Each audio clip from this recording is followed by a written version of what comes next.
অল্পের জন্য রক্ষা। রায়দিঘির ১৩ মৎস্যজীবীর ট্রলার ডুবির পর অল্পের জন্য রক্ষা। রথযাত্রার দিন মাছ ধরতে রওনা ট্রলারের ফেরার পথে আচমকাই দুর্ঘটনা।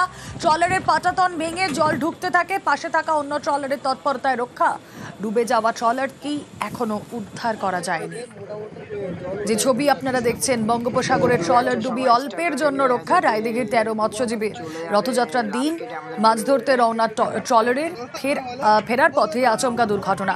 ট্রলারের পাটাতন ভেঙে জল ঢুকতে থাকে, পাশে থাকা অন্য ট্রলারের তৎপরতায় রক্ষা। আনিসউদ্দিন প্রতিনিধি রয়েছেন আমাদের সঙ্গে। আনিসউদ্দিন,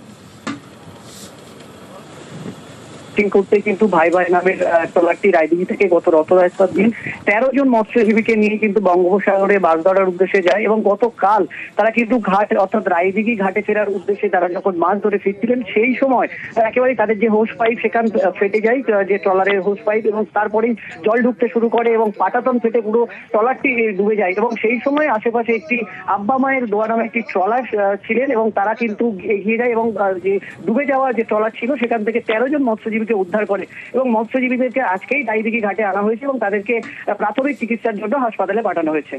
বেশ,